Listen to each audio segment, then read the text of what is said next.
9th of May 2020 in the country. But we're not alone on the show this afternoon. We have our amiable Mr. Godi Ofose here, who is the president of the Brand Journalists Association of Nigeria. Mr. Godi, good afternoon, sir. Thank you, Patient. I am actually graduating myself out of president of Brand Journalists. Yes, and embracing a higher portfolio. No, embracing politics. Oh my world! Yes. I need to take the cue from what Chuk says. Yes, let us wait for our own time. Yes. When is our own time? 2023. Are we on the same page? We are starting the process of easing them out at this time. All right. Okay, we also have our brother here, Mr. Chuk Suwanne, who is also a renowned journalist with the Guardian newspapers. Good afternoon, Mr. Chuk. Good afternoon. Thank you for joining us. Thank you very much. All right, traffic out there is crazy according to traffic reports. So if people can find alternative routes, it will be nice. If our traffic officers can also do something to ease it up, it will also be good. And another thing again that is just so worrisome is the trailers, the containers that are along the custom way it's crazy. Like custom in Ikeja. Yes, custom in Ikeja around the GRA. I have the authority to do something about it because it's becoming. I don't know why the custom will now move the trailers, the seized trailers down to that narrow road. Yes, and it's becoming a menace. Yeah. You know, we're so used to their proper access with that, and now those people that get to stay around the Kori area are pretty familiar and they are okay with that. Yes. But bringing this towards this access is like a no-no. Yesterday was crazy. Yeah. All right, I hope they're listening and they'll do something about it. All right, welcome again, gentlemen. All right, we're on the table, and our discussion today will be spanning Buhari's latest appointment, and then we'll be discussing the non-passage of the 2018 budget, even as we have entered the 5th month in the year 2018. And also the closed-door meeting by the president and the Senate president, and also Yakubu Dogara. We'll be discussing that on the table this afternoon. But we'll start by taking a look at the president's latest appointment. President Muhammadu Buhari has appointed senior Nigerian lawyer, Mr. Festus Keyamo. Isn't that like a double appointment in the space of weeks? Yeah. That one is party, this one is government. Okay, all right. He appointed Mr. Festus Keyamo San and 6 others as members of the board of the Nigeria Deposit Insurance Corporation, NDIC. Now, the president also wrote the Senate seeking legislative approval for the appointments, and the letter was read by the Senate President Bukola Saraki. Now, the president listed the nominees as, and I read, Olabode Mustafa, Chairman, Ogun State; Garba Abuba, Member, Bauchi State; Bello Garba, Member, Sokoto State; Joseph Okalogo, Member, Enugu State; Mustafa Mudashiru, Member, Kwara State; Festus Keyamo, Member, Delta; and Adewale Adeleke, who is Member, Ondo State. Okay, let's take the quick footage, to this story. We'll be back right after.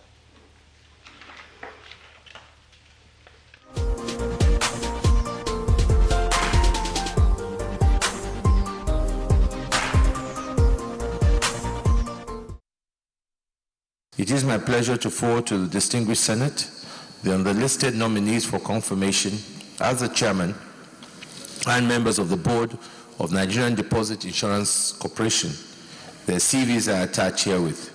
Chief Olabode Akim Mustafa, Chairman, Ogun State, Southwest; Alhaji Garba Buba, Member, Bauchi; Bello Garba, Member, Sokoto State; Brigadier General Joseph O.J. Okalogu, Member, Enugu; Mustafa Adewale Mudashiru, Member, Kwara; Barrister Festus A. Keyamo, Member, Delta; Mr. Adewale W. Adeleke, Member, Ondo State. It is my hope that the distinguished Senate will consider and confirm the nominees in the usual expeditious manner. Please accept, Mr. Senate President, the assurances of my highest consideration. Yours sincerely, Muhammadu Buhari.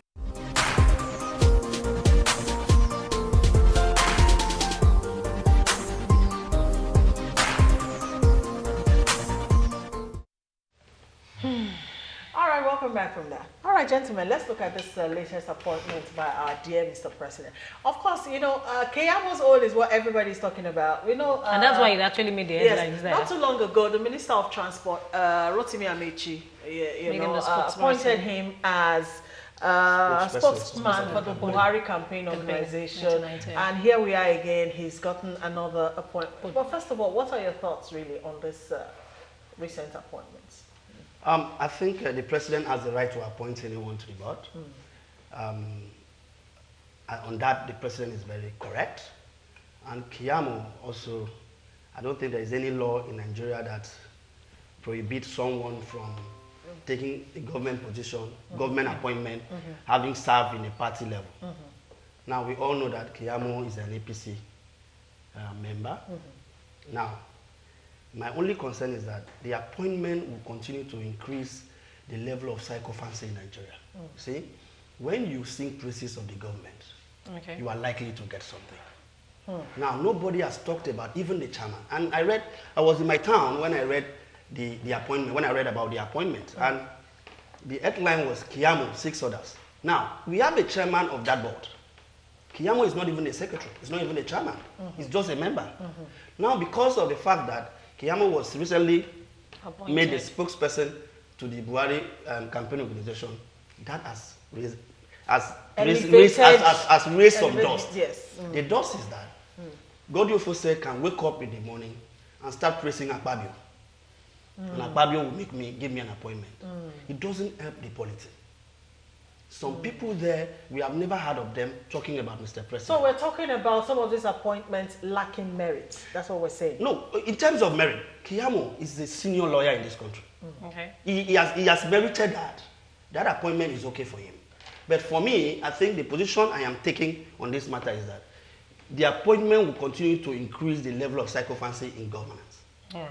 People will always like to praise to get something. And it shouldn't be like that. Keyamo could have kept quiet about the Buhari government, could have stopped abusing every other person who speaks against Buhari government, but still get that and nobody will talk. Okay. Now, so we're looking at it as maybe reward. That is what I'm saying. That reward is for me is negative because we have not talked about any other, even the chairman of the board has not been mentioned. And I think until you read this introduction, before you will know the name of the chairman of the board, but Keyamo could actually be passed as a chairman, the way the media has celebrated it. All right. Okay, you were going to talk about the way the media actually celebrated it, because if you had seen the way the Senate president mentioned, when he mentioned the name, it got to Keyamo, he giggled. You and I saw that. And that's... You understand? So that sends like a signal to a lot of Nigerians. Nigerians are wiser now. So I'm sure, Chooks, you have something different to say. Okay. One thing I've come to realize is that the media is a major challenge to our democracy. You can either agree or disagree. But let's look at it. If I'm to look at it from where we're coming from, because I like when you are criticized for doing something, I expect to see you change. We've always criticized Mr. President of either appointing people that are so old or appointing people from a particular tribe. And for the first time, the president went out. You see, the names came with the states where they all came from. Yeah. And for the first time, the chairman of that board is from Southwest. And for the first time, we are seeing a Keyamo who is not an old man, who has been in the system for so many years. That's a senior advocate of Nigeria at his age. Yeah.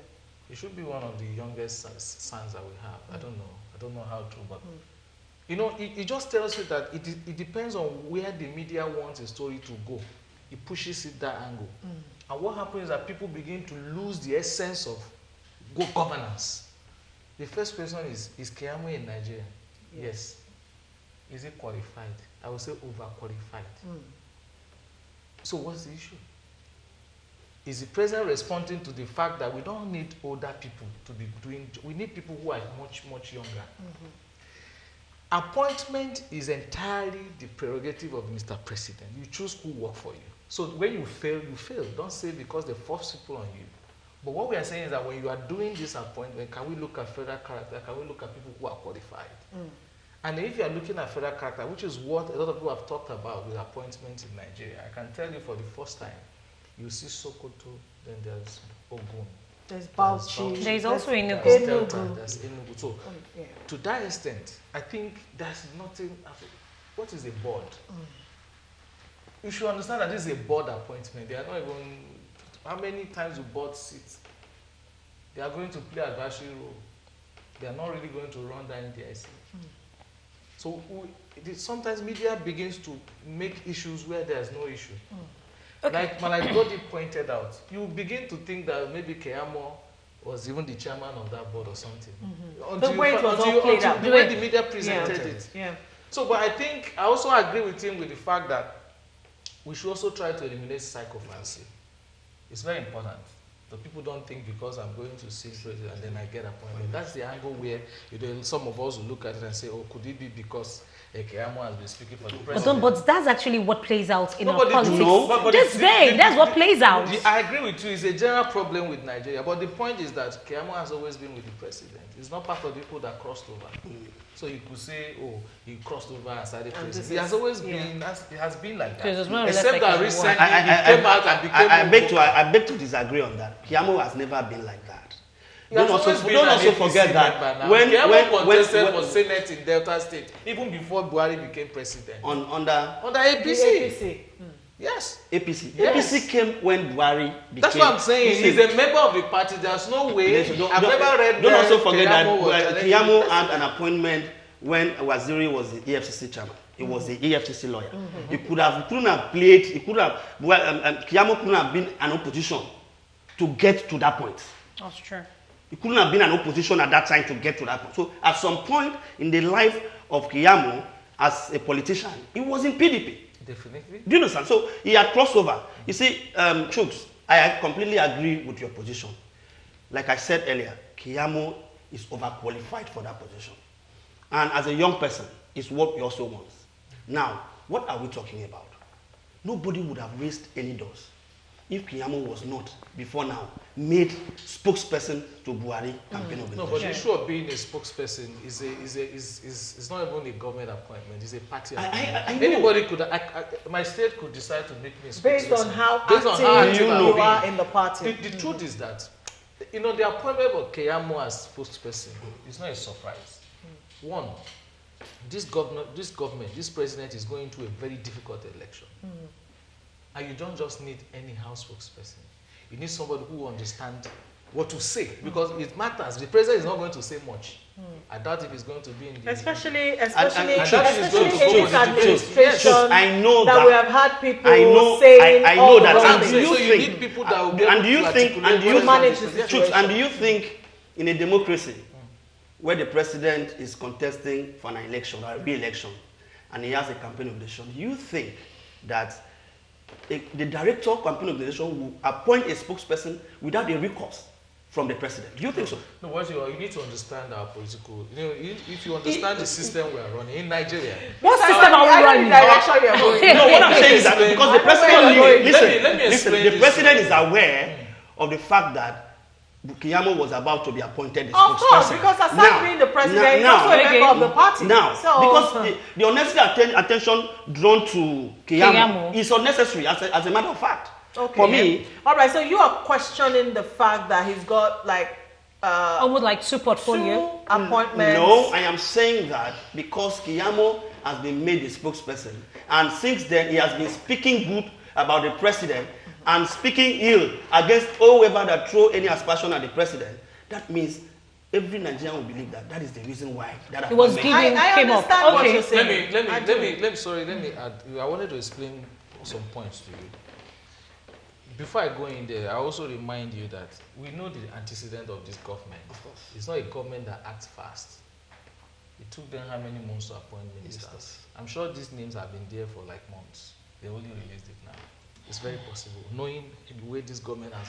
I'll look how at it moves. How it moves. It's not something that we had a list of even dead people that were released recently because they have a way of preparing this and then. And do you think that that's pretty healthy for our democracy? It is not. That's part of what we're saying. But I'm just saying so you understand that it might not be exactly because these things are always there are so many appointments still hanging. I get But the point I'm making is that when it comes to election in Nigeria, it is not about the candidate. It's about the political party. That's why your ballot paper does not have the name of the candidate. Some of these decisions are going to be taken based on the party level. That's why it's DG that looks for who will deliver the candidate. The candidate, your own is to put up yourself. Once you become a candidate, it's the party. We don't know the enemy, it's the party. So if the party decides that Keyamo is the one who will speak for them, being a member of the party who has contested for the Senate in that party, I don't think there's anything wrong with that. And don't forget, it's a position that has expiry date. After the election, but can we talk about the NDIC though? You know, aside the appointment and all of that, this the deposit insurance NDIC is also part of the reason why, you know, eyes are on the appointments in the first place. Let's talk about the NDIC. I think NDIC, the board generally for any agency or department of government is basically advisory and is also a form of compensating political people who help them with the elections. Who help them with the elections and the rest, because there will be allowances and obstacles. Of course. Now, how many the boards that with the previous board that we have, how have they helped the NDIC? If you now look at how they have helped NDIC, you can now put these boards in a fix and say, can they do what the previous board has done? Because we know that every board that is appointed by the president, by the governor, is just to go there and enjoy themselves. They are not going to do so much because we have management. Even without the board, management has been running the NDIC. So it's purely political. You don't need any requisite experience to be appointed into a board of a company. You don't need it. Because they are all non-directors. They are not executive. So they are not executive directors. They are all non-executive directors. Okay. So they have very minimal influence on how NDIC is being run. Okay. Okay. I think, you know, it's the system made it that you need board. Yeah. Whether the board members are now doing what they should do is secondary. But I think it's about filling in the gap, you know, filling the gap, because they've been operating without the board. So the point is, we need to begin to ask. That's why I'm saying I'm more concerned about, do we have the right people who should be able to sit in that board and give advices that will push this country forward. Okay. Where I have a problem is where you go and pick one Agbero and you make him a board member, and then he sits there, collects allowances, and then and becomes a lord unto the himself. Keyamo that I know. I'm just telling you, yes. Even in that board, I won't be surprised if he begins to fight them tomorrow, because it's that guy that will hold a very strong position, and then if you are not explaining it to him, you get into problems. So we actually need people like that in government. Okay. And that's the issue I have with people like Ganifai, Millet Ganifai. I actually believe that people like that should have gone to the Senate. I'm not trying to be president. If we had people like that sitting down to look at the laws that govern this country, I don't think we'll be here. Yes. Okay. Yes, I also want to use this opportunity. It's not just only NDIC. All of them. I report brands and marketing. And the regulatory agency, that's the APCON, has been without counsel. And I'm asking myself, is it because NDIC is like a cash cow? What happened to APCON? APCON has been ineffective since 2015, when this present government dissolved the council that was appointed by the Goodluck Jonathan government. What happened? We have Minister of Information and Communication, whose sole responsibility is to ensure that the government appoints the council. Because as we speak right now, APCON cannot function at all. APCON cannot do any enforcement, because the council of APCON is responsible for approving all the enforcement and all the things that they need to do in this industry. And that's why you can see all manner of advertisement that is running.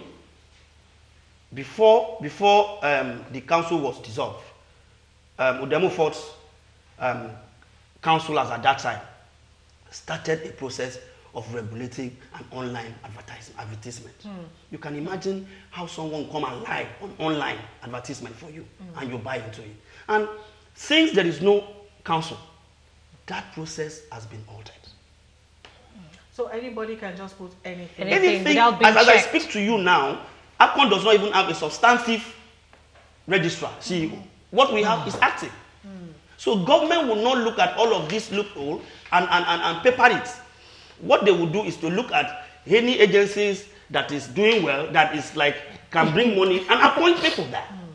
You know, because of our time, we're moving along, but, you know, just at the very last minute, you hit what I actually wanted us to talk about. You hit it on the head, which is the significance of the NDIC. That was what I wanted us to talk about, it. How significant it is in the terms NDIC to the government itself. Yes, let's not rule out the fact I'm trying to be careful with my words, but we all know what I'm talking about. Yeah, but it's very important. Insurance is an area in Nigeria that even a lot of Nigerians are still not. We still don't understand what exactly happens. Yes, there. because because even NDIC is not only insurance. Really NDIC protects the banks. In case the money, the Soludo 25